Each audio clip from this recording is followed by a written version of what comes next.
Good morning, everybody, and welcome. I'd really like to say thank you to Nancy for the opportunity to be standing here in a pair of shoes, because I've spent the last 3 years talking to a screen in my slippers. So I'm really glad to have the chance to put shoes on and talk to real live people instead of people on screens. We're going to talk today about metacognition as the key to successful learning. If you're not aware of what metacognition is, don't worry. I will cover that in the not too distant future. But first of all, if I was you, the first question I'd be asking is, well, who's she to be standing there talking about this? So let me just give you a bit of background. I became fascinated by the learning brain at the point where my daughter was born. I only found out much later, many years later, that she had Asperger's syndrome. But I noticed the way she was interacting with the world and became really interested in the way that the learning brain works. That actually led me to an honours degree in combined sciences, which included psychology, which was my favourite part of it, and then on to teaching within secondary science after doing a PGCE.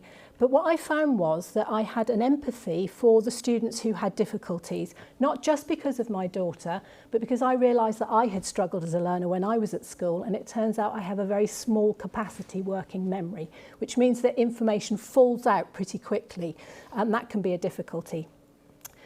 While I was teaching, I was trained by a neuroscientist at the British Academy of Advanced Training, where he was looking at neuroscience in relation to teaching, which I found really interesting and obviously added to what I knew previously. And then I went on to work for 2 different education partnerships. Both roles were linked to improving teaching and learning in the classroom. And eventually, I ended up as the education lead for a county team who were working with young people in care who were suffering from trauma and their behavioural difficulties that came from that.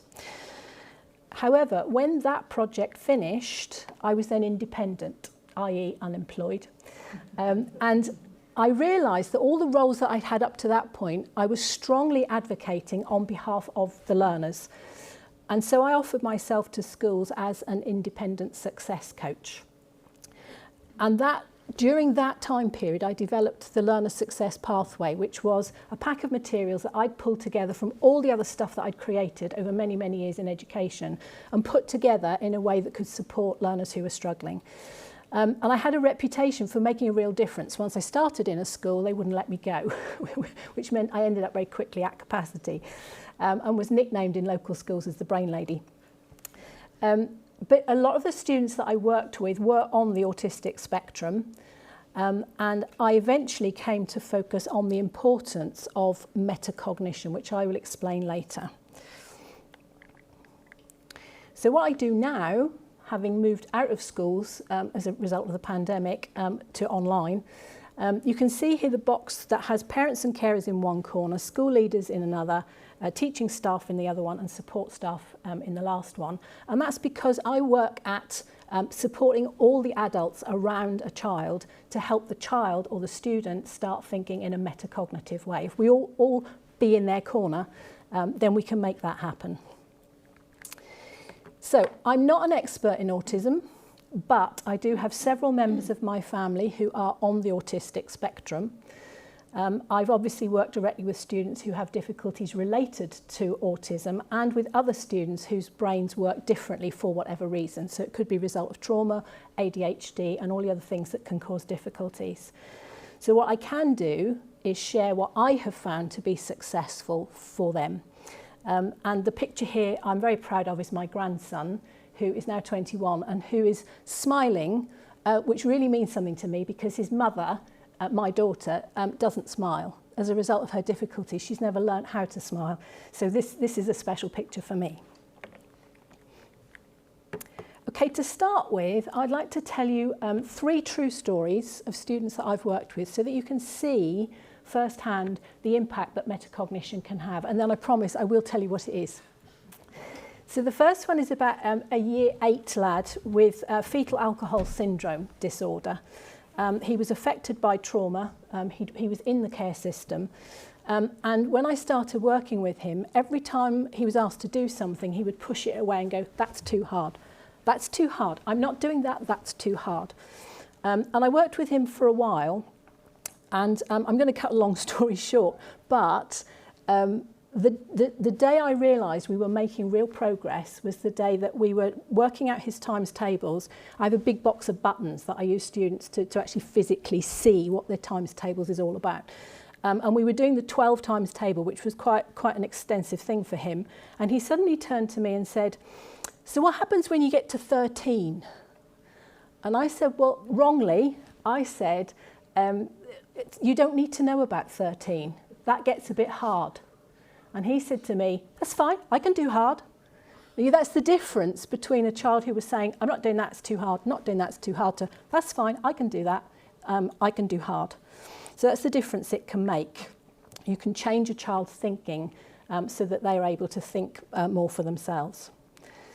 Second story, a year 11 this time, in a special school, due to brain damage from a childhood tumour and the resulting treatment for that tumour.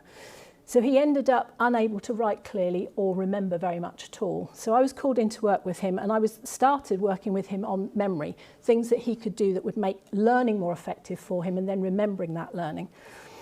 But he made so much progress that his parents came to me and said, look, the summer holidays are coming up, and we are rather keen that he should continue his sessions with you through the summer. Would you mind very much doing some private sessions with him? So I agreed to that, and I said, well, would you like me, if we're going to have more time together, would you like me to help him with his writing? Because it was all over the place. Capital letters, lowercase letters, on the diagonal, big spacing, very illegible. And his mum said to me, no, it's all right, thank you for the offer, but he had a whole year of therapy to help him with his writing. And at the end of that year, we were told he will never write successfully because he just doesn't have the fine motor skills required to do it. So don't bother. I didn't bother in that sense, but I did carry on working with him. And with all students, I have high expectations of what they can achieve. And again, to cut a very long story short, this young man created eventually a mind map, an A3 mind map of a topic that I was helping him to remember. And every line had beautiful writing along it that I showed his mum. And she cried. And she said to me, I wish I'd trusted you. She said, we thought he would never be able to do that. So again, the expectation is that if you can teach a student how to think differently, then you're going to help them to get a different result. So the last story, a year 9 this time, this one had an autistic spectrum disorder and was struggling with confidence generally, but particularly in maths. And in our first session, he said to me, so are you telling me that by the time I finish working with you, were his words, by the time I finish working with you, I'm going to be good at maths? So I said, well, I don't see why not, because we're going to talk about the way that your mind works and the way that you can change the way that you think. So I don't see why you shouldn't be good at maths by the time we finished. Apparently, he went back to class and that very day became brilliant at maths. And that's because he believed that when we said, by the time you finish working with me, remember from an autistic point of view, that's literal, by the time you finish working with me, you'll be good at maths. He believed it would be by the end of that session, whereas I had meant by the end of the 12-week course that he was doing with me. But that's the difference. Again, that's the point I'm trying to make with these, is that metacognition has the power to transform in quite dramatic ways sometimes. So I promised you a definition of metacognition if it's something you've not come across before. Cognition is all the skills that we need in order to learn. So metacognition, if you put the meta on the front, that means to go beyond the learning or rise above it, transcend it, if you like. So it's not the factual learning itself. It's more about turning attention to what you're thinking and then being able to take ownership of what you're thinking and then consciously change how you're thinking in order to get a different result. And that's the important bit, is being able to change your mind, change the way you are thinking in order to get a different result. So just to take a sidestep for a moment about what the research says about this, I'm not going to attempt to pronounce the names of the scientists involved here, But what they were looking for was the part of the brain that does metacognition. They were looking for it. They wanted to identify which piece can we say is actually working on that metacognition. And they couldn't find one. So what they said in the end was that they knew that it was in the prefrontal cortex, which is just behind the forehead here, which is the reasoning part of the brain, and the decision-making apparatus of the brain is in that prefrontal cortex. So what they said was they know that it's part of the decision-making process of the brain. So there's a short quote here from the paper that metacognition is the process of considering the outcome of a decision and whether a decision should be adjusted. Now, the significance of that is that post-education, our adult lives are constructed from the results of all the decisions that we have made. That's how important metacognition is in adult life. It's what will enable us to create the life we want through making decisions that are in our own best interests. So thinking about that, but going back into education, just take a look at the results of not being able to think metacognitively. We have students now who refuse to attend school or get to school but can't attend class. We've got those who have random attendance, who will turn up when they feel like it and not otherwise. We have behaviour that leads to exclusion because it's unacceptable within school. We have behaviour that disrupts lessons or the learning of other people. We have some students who've disengaged from learning altogether. Teachers have been reporting to me that even students who engaged prior to the pandemic are now not engaging in the way they did before. And we have those who are dependent on others in order to engage. So we've got an increasing number of learners who are facing these difficulties, including those on the autistic spectrum, who have made unconsciously, some of the time, decisions about what they will and won't engage with. So this is where the metacognition comes in, is enabling them to change their minds about that. However, in school, this is the expectation of how students will use metacognition. If a school has embraced the idea, which some of them have now, this is how students will be introduced to it. This is just taken from the Cambridge International Education website. But they're given this reflection tool where they are asked to think about what they're thinking while they're planning to do something, then think about it again while they're doing it, so they're monitoring what they're doing, and then to think about it again to evaluate what they have done when they have completed the work. And they're given sets of questions. This will vary according to the templates that the school uses, but here's some of the questions.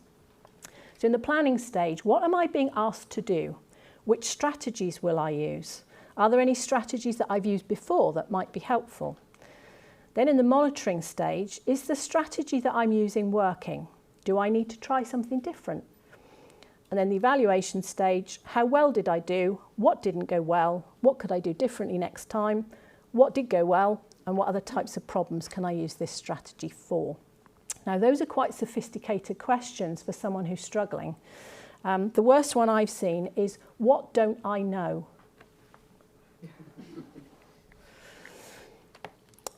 So only the most able students in school are finding it straightforward to use metacognition. They have developed that ability naturally, and that's why they are considered the most able students. They are the most successful. So most learners are going to need some level of preparation before they can think in a more metacognitive way. And so we need to be more inclusive in the way that we provide that kind of preparation, so that students who have difficulties can make progress too, in the way that I've told you about before. So here's a list of the benefits of developing metacognition in students. It helps students who are unable to attend school to feel more confident, helps students with poor behaviour to gain greater self-regulation. It re-engages students who've disengaged from learning, supports students with learning difficulties to rise above expectations, and I have seen that over and over and over again. It helps students with deteriorating mental health to regain control. It helps those who are dependent on others to become more independent. It helps improve the grades of those who are already engaging, and it improves the life chances of all learners who can now make informed decisions. But thinking about what preparing to think metacognitively might look like, there are 3 prerequisites that a student needs before they can think that way. The first one is a positive self-concept. What view do they have of themselves as a learner? They need an understanding of how learning happens, because how can they change the way they're learning if they don't understand how the process works? And they need an appreciation of their own role in that learning process. And many learners, particularly those with difficulties, are missing at least one, if not all, of these, which is why they're unable to think in that way. So if you remember the stories that I mentioned earlier on, I've mentioned the Learner Success Pathway, which is a pack of materials that I use to help students to develop metacognition, and you've seen some of the significant changes that can be made through that. So here's some ideas from the LSP, it's my shortened version of Learner Success Pathway, which is a bit of a mouthful, that might help you. The first thing we need to keep in mind is that being able to change your mind is so important, and this is why. Everything starts with a thought. So it's what we're thinking that leads to the feelings that we have. Feelings and attitudes are caused by the thoughts inside our head. And then those feelings that we have dictate what we then do. So our actions are based on what we're thinking and feeling. And then the actions that we take are what leads to the results that we get. So all our results actually come originally from what we were thinking. So in order to get different results, we have to change what we're thinking, change the thoughts that started that process in the first place. So, as I've said before, we need to focus on helping students who are not yet able to think that way. In order to do so, they need help with these 3 things. Now, at 11:15, if you're interested, I'm running a workshop where we will be discussing number 1 and number 3, how we can help students to develop metacognition through helping them to gain a positive self-concept and how to appreciate their own role in that process. But just for a few minutes now, I'd like to think about that middle one, just so you can see how this works. We're going to look at an understanding of how learning happens. So here's the learning process in brief, if you like. Somebody has to believe in the beginning that they are capable of learning something. Then they have to be prepared to face the challenge of learning something new. It only feels like a challenge because it's new. It's something we haven't come across before. So they have to face that challenge and they have to engage with it in a way that allows them to make mistakes. We'll look at that again in a moment. They also need to have the right attitude towards practice, to practice over and over again in order to achieve mastery. If you think about this, is exactly what a small child will do preschool. They will follow this process over and over again to learn all the things that they do before they go into school, and they have learned a huge amount by the time they start school. Then for some reason, which we won't go into now, when they get into school, they can't do this anymore. Children tend to lose belief in their own ability. They start running away from challenge. They either physically or mentally will run from challenge. They're afraid of making mistakes. They won't put pen to paper rather than make a mistake.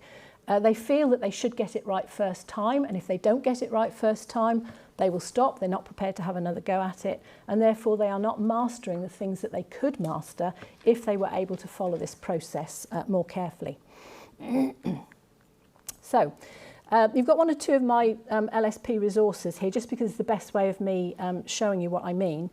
You can see the front cover. This is the front cover that the students get. So the very first thing they see is the word can't having the T removed from the end.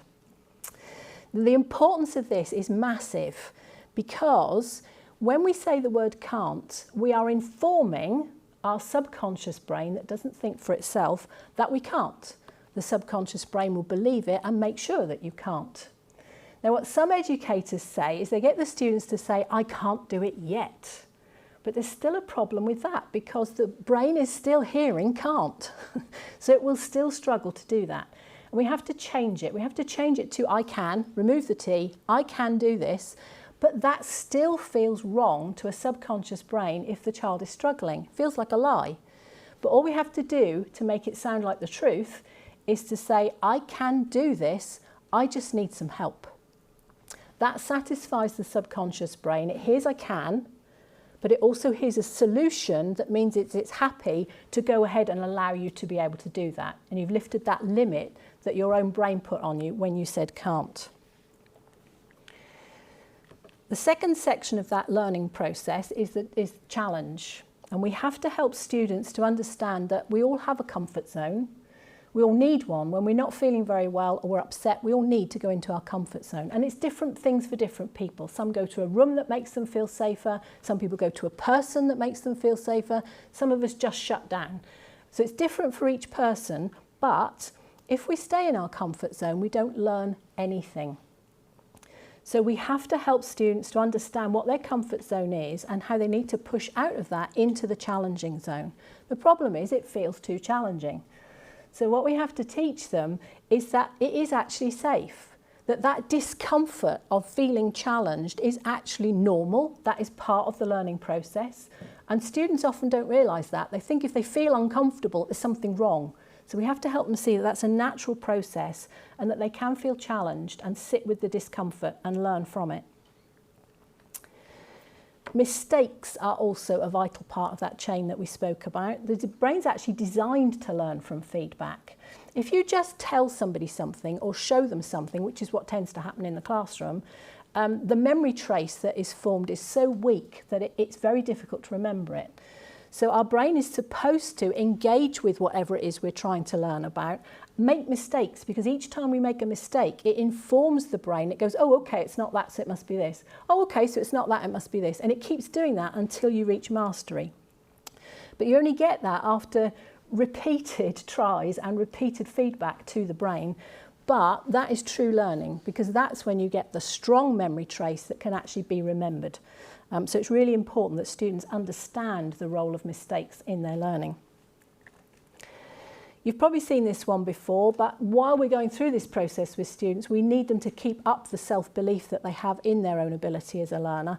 So this is quite useful for some of them, is to think of the word fail as actually being the first attempt in learning. So if there's a first attempt, that must mean that there's a second attempt and a third attempt and a fourth attempt, and it doesn't matter how many times you try it, that in fact having that many goes is a really good thing.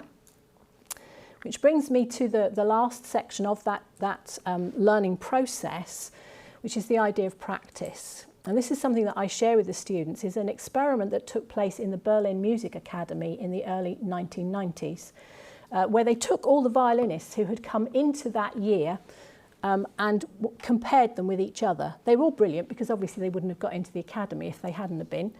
But they asked them each to play, and they listened to them, and they put them into three categories: those that were excellent, those that were good, and those that were just okay, in comparison to each other. And then when they were already in those groups, they sent them away to work out how many hours of practice they had put in since they started learning the violin. And again, to cut a long story short, this was the result. Those in the OK group had practiced for an average of 4,000 hours. Those in the good group had practiced for an average of 8,000 hours, and those in the excellent group had practiced on average around 10,000 hours or more. So they looked at this and went, well, hold on a minute. Does that mean that those in the OK group, if they'd practiced twice as much, would they have been in the good group? If those in the good group had practiced a bit more, would they have been in the excellent group? And they suspected that that might be the case. And this was the first time that it was considered that maybe effort and practice counted more than talent.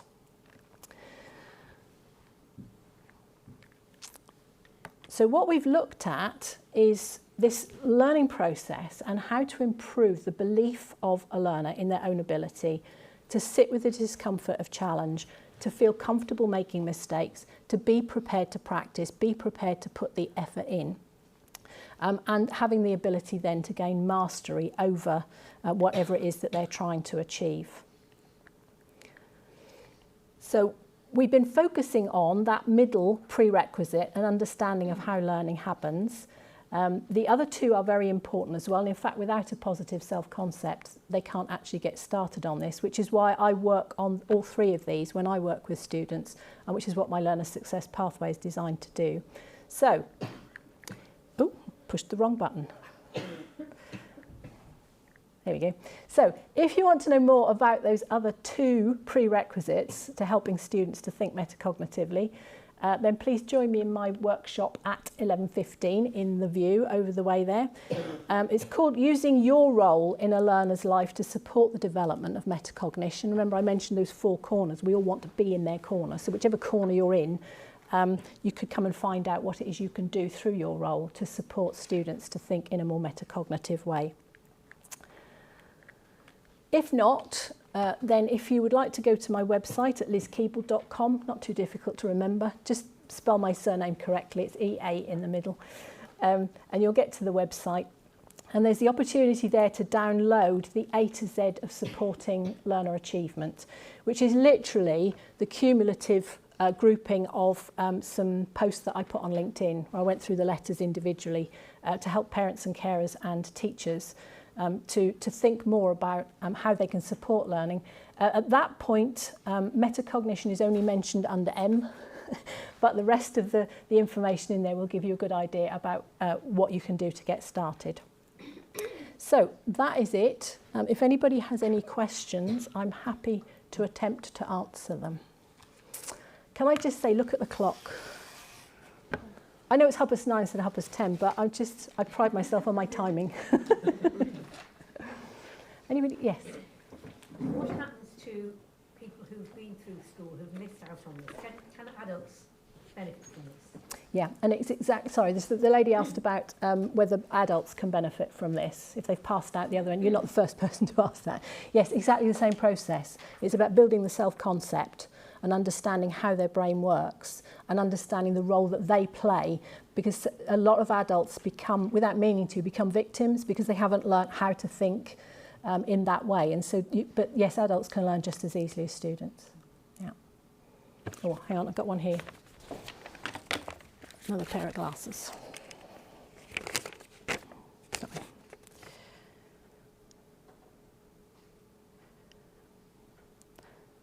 So do you think that... Learning style. Oh, thank you. Thank you. The learning style. Yeah, yeah. Yeah, you want to throw that pebble into the, into the big pond. Yeah, there's a lot of, what's the word I want? Disagreement over learning styles. There's a kind of almost like a war waging over whether we should be using them or not. And half of people will say, don't go there, don't touch it with a barge pole, it really doesn't exist. And the other half who are saying, I use it all the time and I find it really useful and the students really benefit. So, you know, it depends which side of the coin you're looking at. But yes, one of the things I help learners to do is identify their strengths. And one of their strengths is the way that they learn best. So I don't work with learning styles, we don't call it that. But I think it's important to identify their strengths, because then if they know what their strengths are, it gives them the confidence and the courage to move forwards, whilst at the same time highlighting where they still need help. Because my reference is I get them to make a shield that has all their strengths on. And then I go, of course you're struggling with that, it's not on your shield. It's not one of your strengths, so we need to work with that. So it's about identifying what they have in order to help them with what they don't have. Yeah. Is that all right? Yeah. Yeah. Anybody else? No? Okay. Well, thank you all very much. Oh, go on. Sorry. How does this work for those who have autism and have PDA because of it? Because obviously that makes them want to avoid starting anything. Yeah, and that's why at the beginning I was saying what were my credentials for talking about this, because that's not my expertise. All I can say is that I have worked with almost every difficulty under the sun, hundreds of students, most of them with difficulties of some sort, and I've used the same process with every single one of them, and I found that it works with every single one of them. I'll be honest and say that there was one lad in one special school who worked with me, but only for a very short time, where at the point where I finished with him, not by choice, but because I finished with him, he had not made any apparent progress. But that's only one out of hundreds. And if I'd been able to work with him for longer, I might have been able to make a difference. That's all I can say is the...